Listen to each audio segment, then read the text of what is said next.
Good morning 10th class. Economics की बात करते हैं। इकोनॉमिक्स में हमने द्वितीय चैप्टर जो है आपका सेकंड चैप्टर उसके बारे में बात कर रहे थे, जो था भारतीय अर्थव्यवस्था के क्षेत्रक। ठीक है, इसमें हमने क्या पढ़ा था कि जो क्षेत्रक हैं वो 3 प्रकार के होते हैं। कितने प्रकार के होते हैं?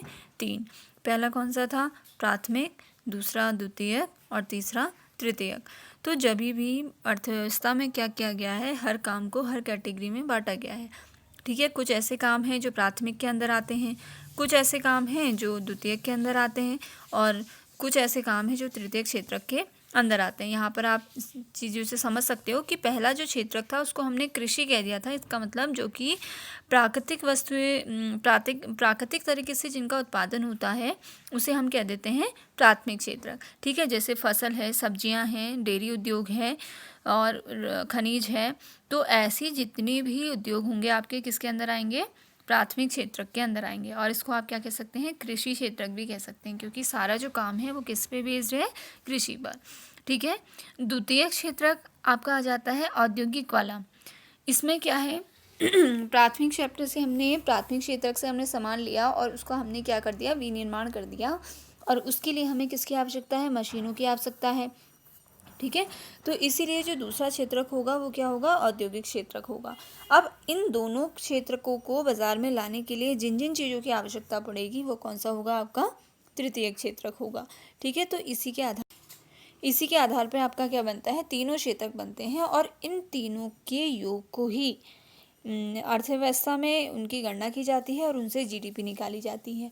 ठीक है, तो पहले ये क्लियर होना बहुत आवश्यक है कि प्राथमिक क्षेत्रक में कौन कौन सी चीज़ें आती हैं, द्वितीयक में कौन सी आती हैं, तृतीयक में कौन सी आती हैं। प्राथमिक में कृषि संबंधी आएंगी, द्वितीयक में औद्योगिक क्षेत्र आएंगी, क्योंकि क्या है? औद्योगिकरण से हो रहा है ना, मशीनों का यूज़ हो रहा है।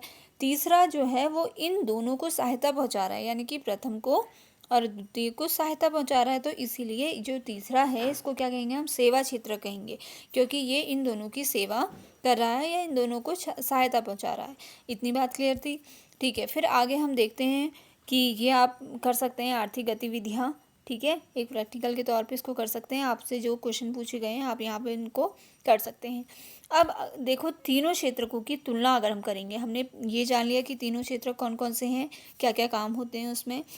तो अब हम ये सोचेंगे कि हर काम की गणना करना क्या आसान चीज़ है? आप सोचिए, हमने कहा कि इन तीनों के योग से हम राष्ट्रीय आय निकालते हैं या जीडीपी निकालते हैं। तो क्या हर काम का, हर चीज़ का मूल्य एग्जैक्ट बताना क्या है? बहुत बड़ी समस्या है ना। तो इसीलिए क्या किया जाता है? हर वस्तु के अंतिम मूल्य की गणना की जाती है और उसी के आधार पर क्या निकाला जाता है? जितनी भी अर्थव्यवस्था में हमारी राष्ट्रीय आय है या जीडीपी है उसको निकाला जाता है। अब ये अंतिम वस्तु क्या है? मान लीजिए एक व्यक्ति ने क्या खरीदा? गेहूँ खरीदा। ठीक है, गेहूँ खरीदने के बाद उसने, मान लो गेहूँ 10 रुपये में ख़रीदा, गेहूँ की उसने पिसाई कर दी, पिसाई में उसको फिर से 10 रुपये लगे। ठीक है, गेहूँ की पिसाई करने में एक, मान लीजिए एक बिस्किट फैक्ट्री वाले ने गेहूँ खरीदा एक व्यक्ति से 10 रुपये में।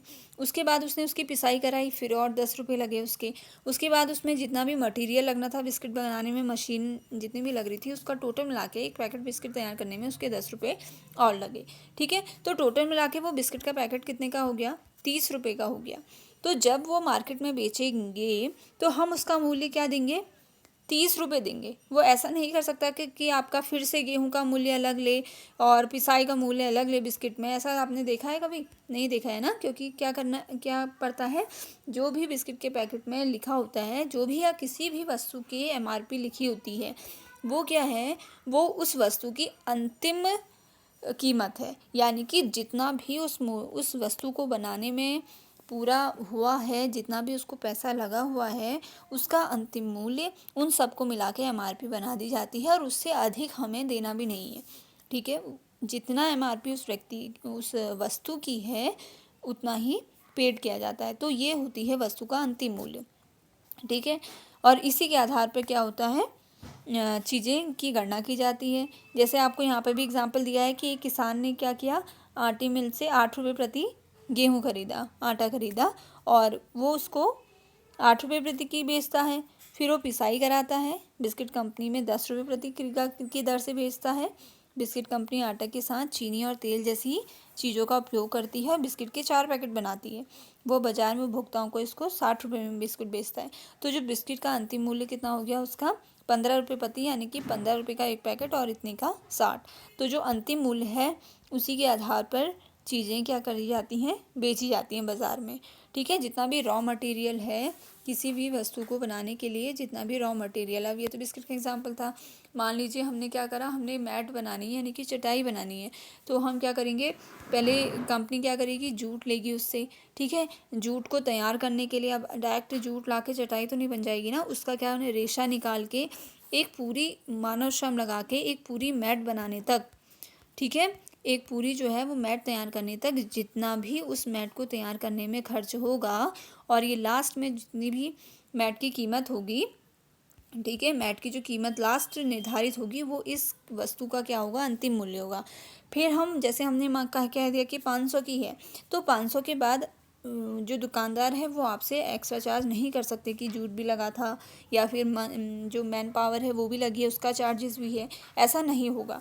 इस 500 रुपये में क्या होगा, सभी जितना भी उसमें खर्चा आया है उन सब की रिकवरी हो जाएगी। ठीक है, इसलिए MRP रेट्स लिखे जाते हैं। तो इसी अंतिम गणना के हिसाब से समझ में आ गया कि अंतिम चीज जो अंतिम कीमत है वो कैसे निकाली जाएगी, कि जितना भी उस वस्तु में चीज़ें लगी हुई हैं तो उसके बाद एक अंतिम जो चीज़ है उसको निर्धारित कर दिया जाएगा, अंतिम मूल्य निर्धारित कर दिया जाएगा और वही उसी की गणना की जाएगी। ठीक है, जैसे मैंने माना कि अंतिम मूल्य क्या था बिस्किट का, 5 रुपये प्रति 15 रुपये प्रति पैकेट है ना।